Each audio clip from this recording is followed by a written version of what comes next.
그리스도의 풍성하신 은혜와 사랑이 늘 함께 하시길 바랍니다. 오늘 이 아침에는 사무엘상 제31장 1절로 13절 생명의 삶 큐티 3월 31일자 말씀입니다. 1절 이하의 말씀 봅니다.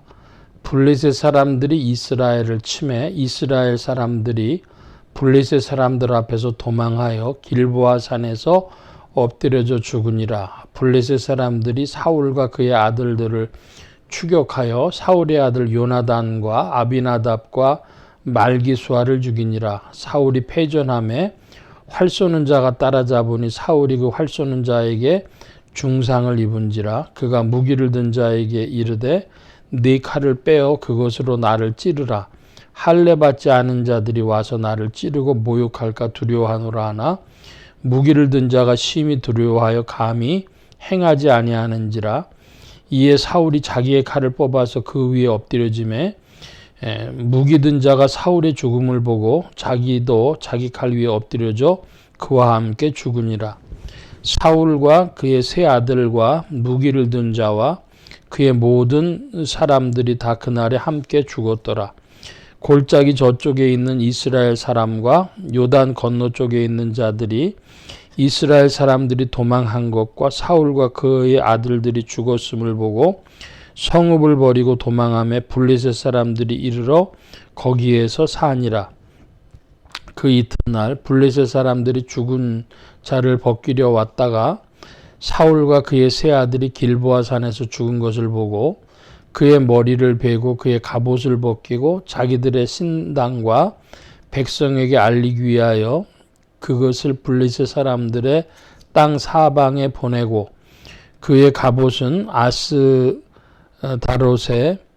집에 두고 그의 시체는 벳산 성벽에 못 박음에 길르앗 야베스 주민들이 블레셋 사람들이 사울에게 행한 일을 듣고 모든 장사들이 일어나 밤새도록 달려가서 사울의 시체와 그 아들들의 시체를 벳산 성벽에서 내려가지고 야베스에 돌아가서 거기서 불사르고 그 뼈를 가져다가 야베스 에셀나무 아래에 장사하고 7일 동안 금식하였더라.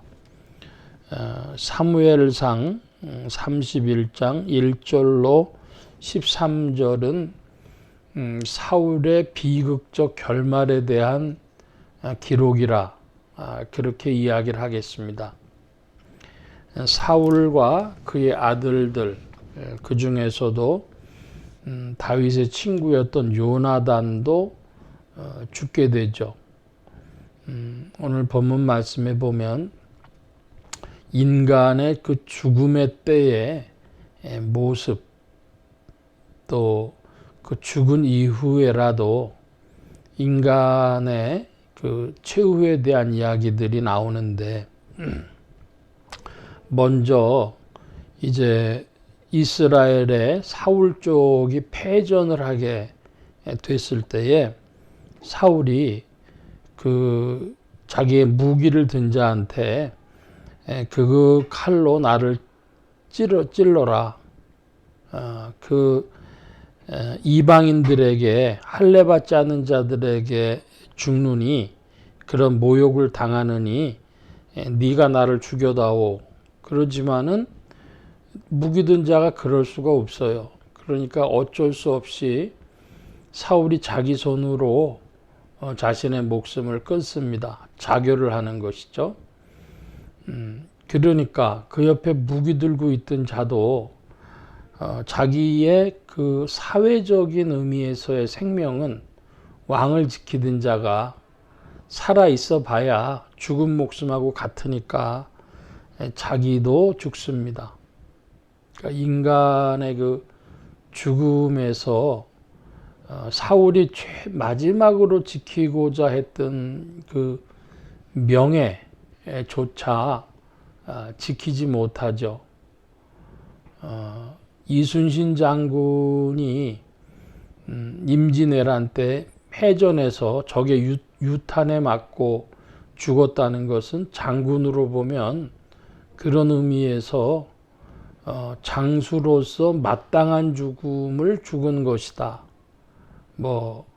군인으로 보면 행복한 죽음을 죽은 것이다. 이렇게 얘기할 수 있죠.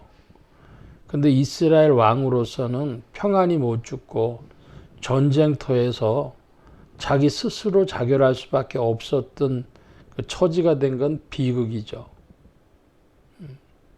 그런데 저는 오늘 그 사울 옆에 있었던 사람에게 눈길이 가는데요. 자기가 사울의 무기를 들고 있었던 자면 꽤 경호원으로서 중책이죠. 그런데 오늘날로 치면 그렇단 말씀입니다. 그런데 이 사울을 못 지키고 자기는 그러면은 블레셋 군대가 살려둘까? 혹은 자기가 살아서 이스라엘에 돌아간다 그래가지고 자기의 그 산다고 하는 것이 의미가 있을까? 그럴 때 자기도 죽을 수밖에 없는 거죠. 사람이 막다른 골목에 몰리는 그런 비극은 없어야 되겠다.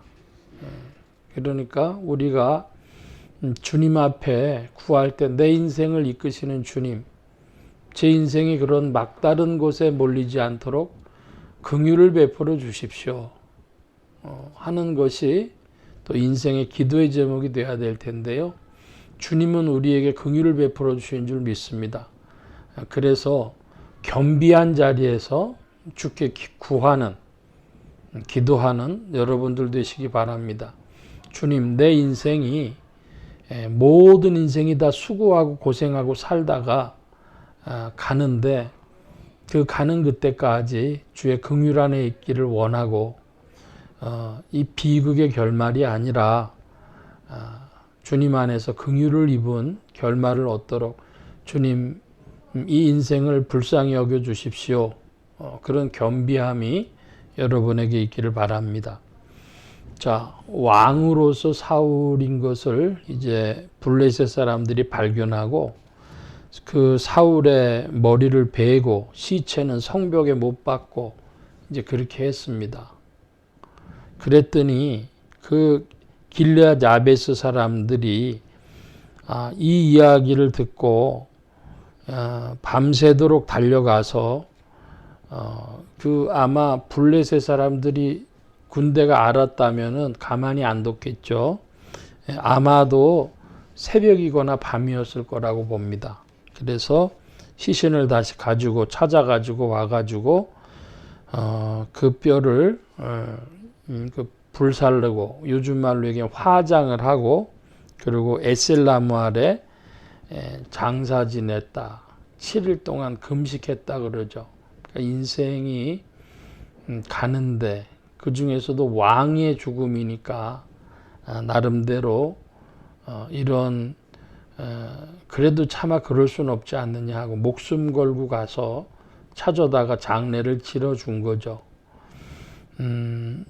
우리가 관심해야 될 것이 있는데 사울이 과연 그런 죽음으로 죽었어야 했느냐 할 때에 하나님이 자기를 버리신 것을 드러내고 저는 이제 왕이 아닙니다 했으면 다른 결론이 있을 수 있었겠죠. 오늘 또 진실을 감추고 더욱더 그 인생의 그 막다른 골목으로 몰려가는 그런 인생들 되어져서 안 되겠습니다. 주의 영에 그 빛을 비추임 받고 그래서 끊임없이 감추고 괴로워하는 자가 아니라 주 안에서 진실과 마주할 수 있는 그런 용기가 있어야 될 텐데 인생은 연약함으로 그러지 못하죠. 그래서 이 사울의 비극이 된 것입니다. 우리는 이 사울의 비극을 보면서 인생이 어떠해야 할까? 그리고 하나님, 우리가 진실을 마주할 용기를 주십시오. 그리고 주께서 긍휼을 베풀어 주셔서 이 인생의 막다른 골목에 가지 아니하도록 미리 진실을 맞이할 용기를 주시고 인생의 길을 인도하여 주옵소서 구하는 여러분들 되어 주실 줄 믿습니다. 주께서 우리를 도우시고 인도하십니다. 기도하겠습니다. 만복의 근원 되신 하나님, 사울의 비극적 결말에 대해서 잠시 살펴보았습니다. 과연 사울이 이 자리까지 와야 됐을까 질문을 할 때 사울의 어리석음이 이런 비극의 결말을 맞이하는 것을 볼 때 오늘 우리도 진실을 맞이할 수 있는 용기를 주께서 베풀어 주시고 인생이 막다른 골목에 몰리지 아니하도록 주 성령 안에서 이끌림 받고 인도하시는 주님을 따라 나아가는 복된 자들이 되어지도록 성령님 도우시고 이끌어 주옵소서. 온 교회와 성도들과 죄종들이 함께 하심에 예수 소망 교회와 온 성도들과 부족한 종에도 함께하여 주옵시고 복음 전파 영혼 구원하는 일에 쓰임 받으며 성령님과 함께 전진케 하여 주옵소서. 도우신 구하며 감사하며 의지하올 때에 예수 그리스도의 이름으로 기도하옵나이다. 아멘. 하늘에 계신 우리 아버지여, 이름이 거룩히 여김을 받으시오며 나라의 마옵시며 뜻이 하늘에서 이루어진 것 같이 땅에서도 이루어지이다. 오늘날 우리에게 일용할 양식을 주옵시고 우리가 우리에게 죄 지은 자를 사하여 준 것 같이 우리 죄를 사하여 주옵시고 우리를 시험에 들게 하지 마옵시고 다만 악에서 구하옵소서. 대개 나라와 권세와 영광의 아버지께 영원히 있사옵나이다. 아멘.